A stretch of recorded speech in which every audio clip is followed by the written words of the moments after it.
beginning of day 1 in music theory. As soon as the clock strikes 10, he storms into the room and writes on the board, "My name is Dr. Intrepid.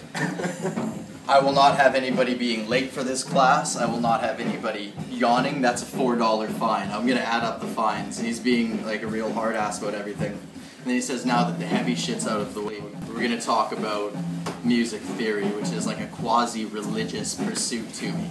Music theory is sexy and metaphysical. It's the most abstract of all of the arts, but it's the most necessary. When we have birthdays or a bar mitzvah or a wedding, you know, do we invite in a mime troupe? No, we have music.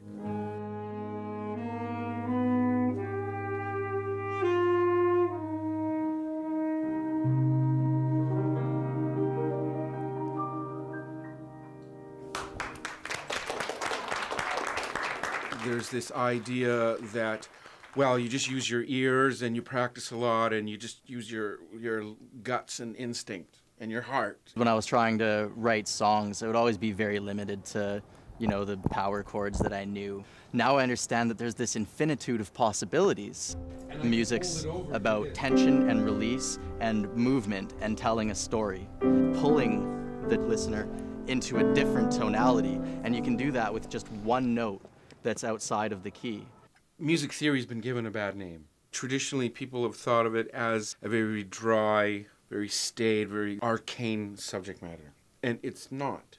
It is not. And that's why I am an evangelical in my approach to music theory. Before I went to Bradshaw's music theory class, I felt kind of like this, about music theory. And now I feel kind of like this. We're having so much information crammed into us at such a breakneck speed, and we have to spend so much time practicing our instruments and studying and playing instruments that we're not used to. Like, a lot of us have never played piano before, and we have 2 piano tests a week, so we have this huge pile of homework. The A flat. Where is it? Oh, the A flat stays in the chord. It hangs over. Ah, that's okay. That's all right. You don't get sent to music jail for that, but you do have to do, you have to do a program where you have to remove graffiti from schools in Surrey. It's a work detail thing. We're writing 4-part chorales, and next week we have a cello piece due.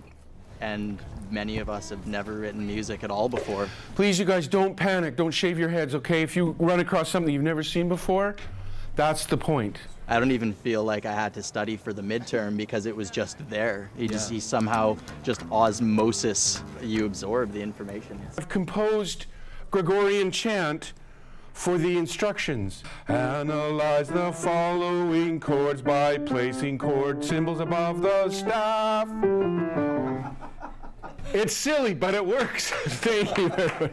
Each class is like a song.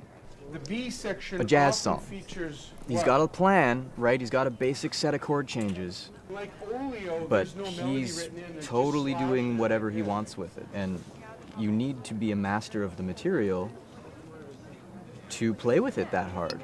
I want to instill in them a reverence for just the basic, you know, here is a note. I will add another note. And then I will add another note. I will make a beautiful chord. So how was it that this chord led to this chord? To this chord?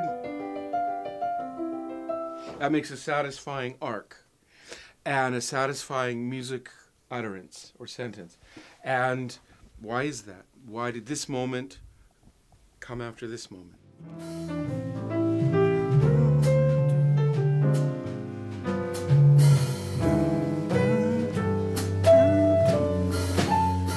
Music, in its ineffable, mysterious nature, is some conduit to that unseen world, which we call metaphysical. You can see someone sawing away at their fiddle, but you can't see the music. You can see them, but you can't see the music. The music is invisible.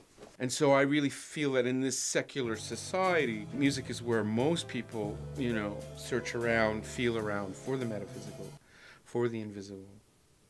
That music gives this gnosis, this knowledge of God. Take these broken wings and learn to fly all your life.